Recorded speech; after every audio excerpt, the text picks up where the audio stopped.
Changing the world with pleasure. In this video we are producing biochar. There are many ways to produce biochar.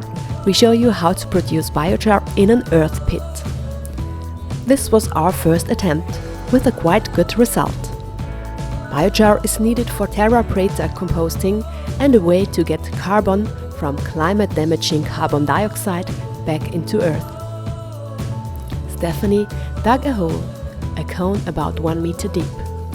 In the cone, the air only comes from above to the fire. It is possible to burn wood, leaves, straw and even dung. If the fire has too much oxygen to burn, then only ashes are created. But for terra preta composting, pieces of coal are needed. We figured out that it is good to stack the wood like a chimney up to 2/3 of the hole. We staked the wood a little too high at the beginning. Then we lighted the wood with some tinder from above. On this day there was a strong wind, and we had to use a little bit of paper. On other days, paper would not be necessary.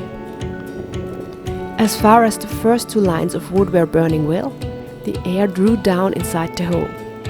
At this point, we pushed the first lines inside the fireplace. As soon as the lower lines were burning, we spreaded the wood in the pit. If the ember bed had a good heat and the pieces of wood were covered with ashes, it was possible to add wood or even fresh biomass. Be careful with adding biomass. If the smoke does not change the color, it is right. For pyrolysis, only transparent wood gas should escape and no smoke. If the fire is not hot enough or too much biomass was added, the fire cannot catch all pyrolysis gases and it will smoke. Pyrolysis is the second phase of combustion. It is only in the third phase. Carbon dioxide escapes. A sign that not too much has been added is when the smoke does not change its color. For pyrolysis, only the transparent wood gas should escape. If the fire is not hot enough, or there has been added too much biomass, it will start smoking. The goal is not to burn the wood to ashes, but to carbonize it, so the carbon remains and will not escape to atmosphere.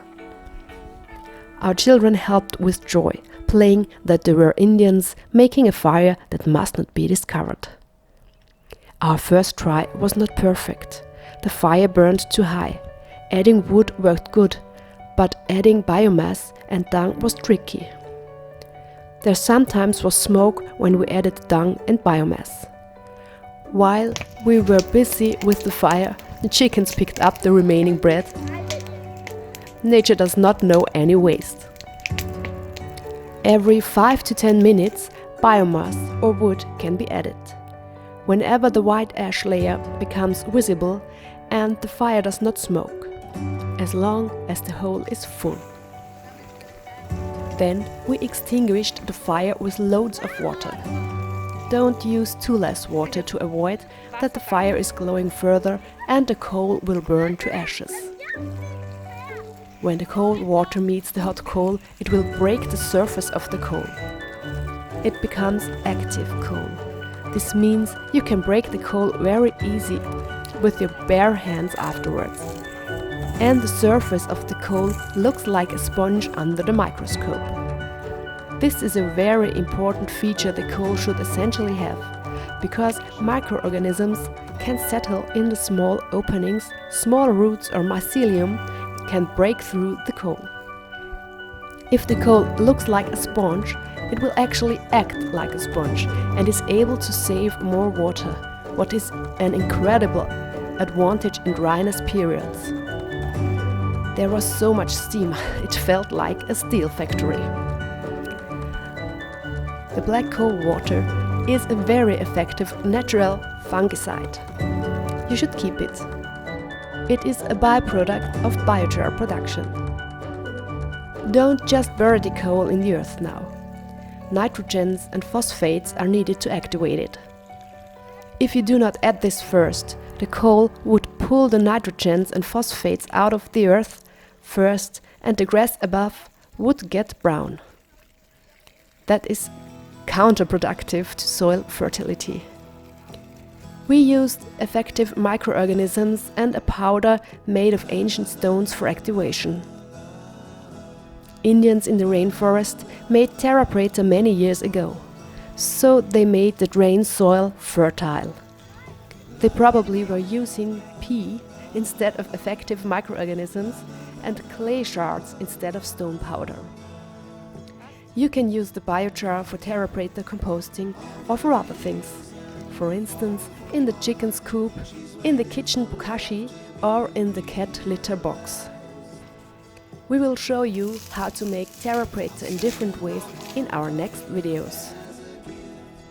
With some practice, making biochar is not extremely difficult and not even time-consuming. You can make biochar during meeting with friends at the pit campfire. If this is still too time-consuming for you, you can already buy biochar.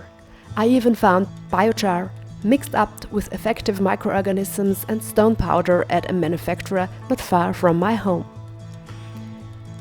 You can also produce little amounts of biochar on your balcony or in a small fireproof shell. These small amounts are perfect for balcony flowers or house plants.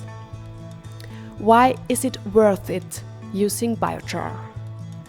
Climate gardening or climate farming with terra preta composting is a simple way of saving the carbon of the climate-damaging carbon dioxide in the earth again. You do not need special technology for this process. Everyone is able to do this.